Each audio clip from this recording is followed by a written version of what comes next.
नमस्कार.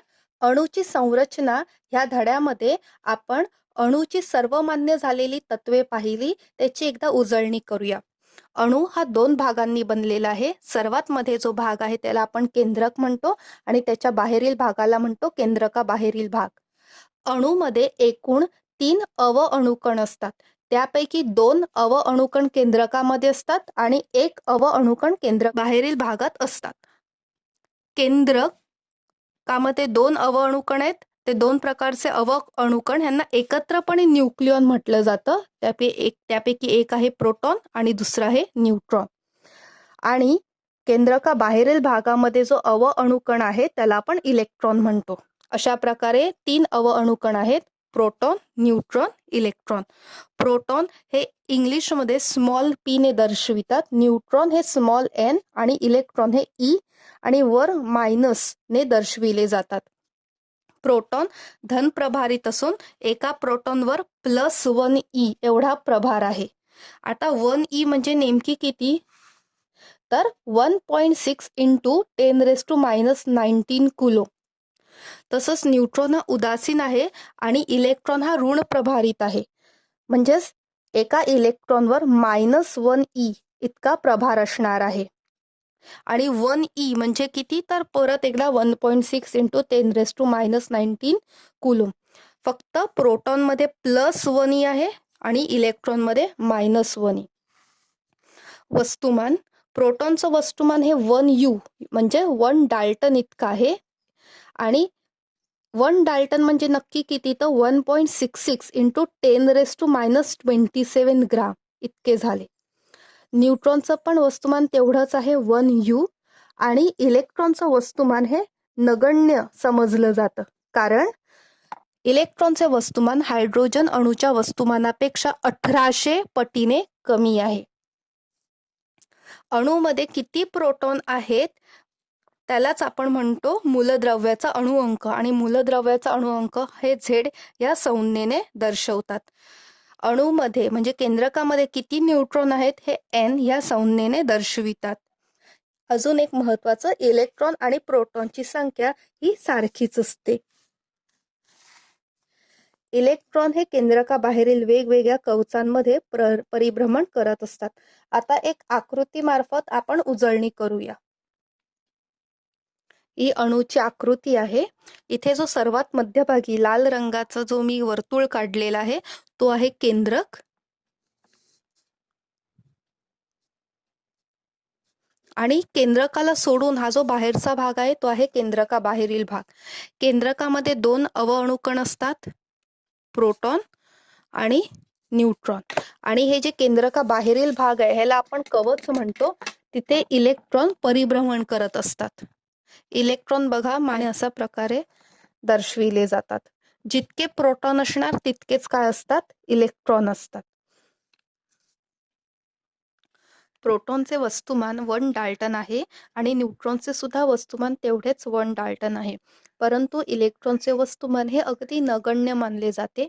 त्यामुळे अख्ख्या अणूचे जे वस्तुमान आहे ते प्रामुख्याने केंद्रकामध्ये एकवटलेले आहे. म्हणजे प्रोटॉन आणि न्यूट्रॉन ह्यांच्या एकत्रित संख्येलाच आपण अणु वस्तुमानांक असे म्हणतो. त्याबद्दल थोडीशी माहिती घेऊया. अणुवस्तुमानांक हा A या संज्ञेने दर्शवतात.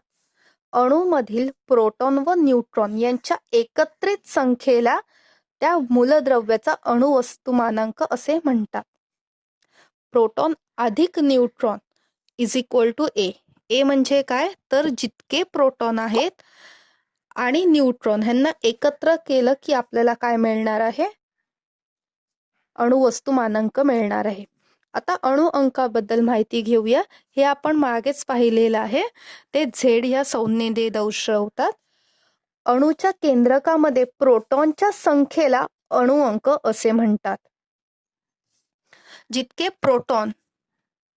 प्रोटॉनची संख्या तेवढेच काय आहेत? अणुअंक आहेत.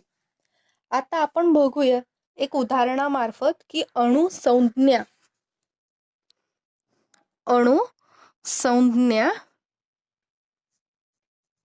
अणुअंक आणि अणुवस्तुमानांक एकत्रितपणे कसे लिहितात. मी उदाहरण घेते कार्बनचं. ठीक आहे. आता कार्बन हा अख्खा दरवी हा शब्द लिहिणं गरजेचे नाही, तर त्याच्यासाठी कार्बनसाठी आपण अणुसंज्ञा वापरतो, ते आहे सी. ठीक आहे. सी म्हणजे काय, तर कार्बन. आलं लक्षात. कार्बनचा जो अणुवस्तुमानांक आहे म्हणजे ए, तो वर लिहायचा असतो आणि त्याचा जो अणुअंक आहे तो खाली लिहायचा असतो. ठीक आहे. आता हे आपण बघूया कसं लिहिणार. कार्बन मी लिहिलं अणुसंज्ञा. आता कार्बनचा अणुवस्तुमानांक आहे 12 आणि कार्बनचा अणुअंक आहे 6. आलं लक्षात. कार्बनचा अणुअंक किती आहे, 6. अणुअंक म्हणजे प्रोटॉनची संख्या. म्हणजे कार्बन अणूमध्ये प्रोटॉन किती आहेत, प्रोटॉन आहेत 6, कारण का आपल्याला अणुअंकावरून कळते. आणि हा काय आहे, अणुवस्तुमानांक आहे. हा काय आहे, 12 काय आहे, अणुवस्तुमानांक. म्हणजे आपण हा फॉर्म्युला पाहिला ना, A is equal to P plus N. A काय आहे, तर अणुवस्तुमानांक 12 लिहिले. प्रोटॉनची संख्या 6 आहे अधिक एन, म्हणजे 12 हे 6 ह्या बाजूला आल्यावर ते मायनस होणार, इज इक्वल टू एन. 12 मधून 6 गेले, उरले 6. याचाच अर्थ कार्बन या अणूमध्ये न्यूट्रॉनची संख्या किती आहे, 6 आहे. ठीक आहे. कार्बनमध्ये प्रोटॉनची संख्या 6 आहे, न्यूट्रॉनची संख्या 6 आहे. जरुरी नाही की प्रत्येक अणूमध्ये प्रोटॉन आणि न्यूट्रॉनची संख्या सारखी असते, ती वेगवेगळी सुद्धा असते. ठीक आहे. ही लिहिण्याची पद्धत आहे अणुसंज्ञा, अणुवस्तुमानांक आणि अणुअंक. आपल्याला माहिती आहे की इलेक्ट्रॉन ह्या कवचांमध्ये परिभ्रमण करत असतात. हे केंद्रक आहे आणि केंद्रकाबाहेरील भागामध्ये हे काय आहेत, कवच आहेत. एकूण मी इकडे 4 कवच काढलेले आहेत. तर त्यांना हे जे कवचाचे क्रमांक आहेत ते कवचाचे क्रमांक एन या संज्ञेने दर्शवितात. बघा, न्यूट्रॉनचा एन आणि कवचाचा क्रमांक एन यामध्ये गोंधळू नका. हे जे पहिलं कवच आहे त्याचा क्रमांक आहे 1.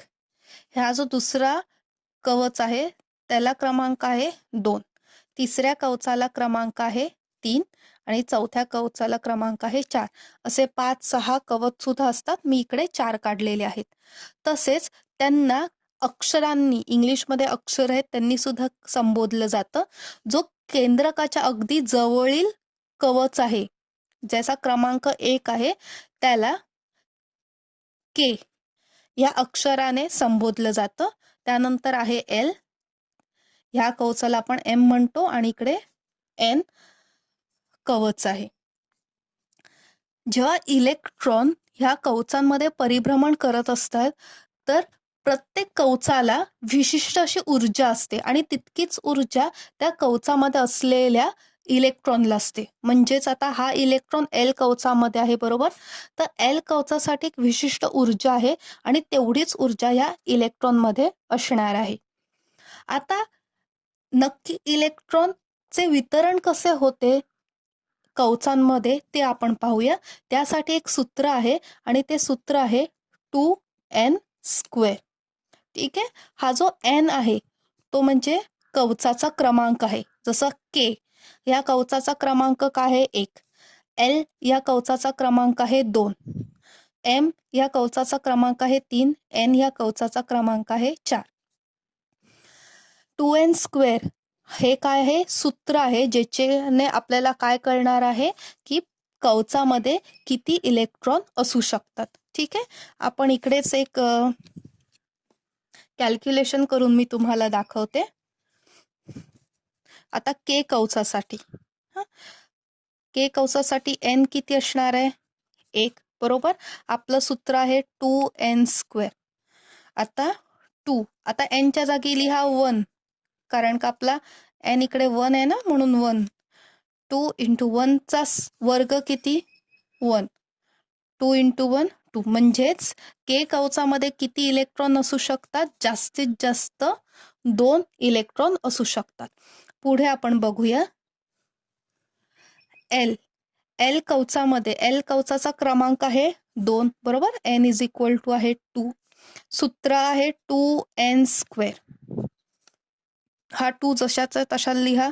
n च्या जागी काय लिहिणार आता? n इज इक्वल टू 2 आहे म्हणजे 2चा वर्ग.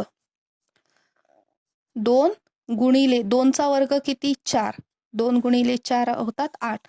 म्हणजे L कवचामध्ये 8 इलेक्ट्रॉन राहू शकतात. 1 2 3 4 5 6 7 8. नंतर आहे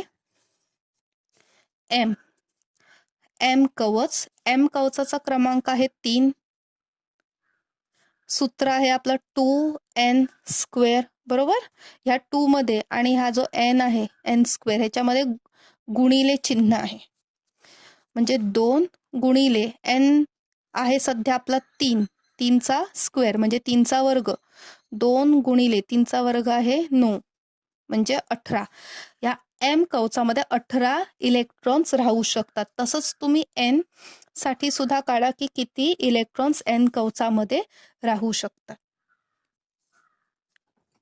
केंद्रकाच्या जवळील कवच आहे K आणि त्याची संख्या n इज इक्वल टू 1. त्याचा क्रमांक आहे 1.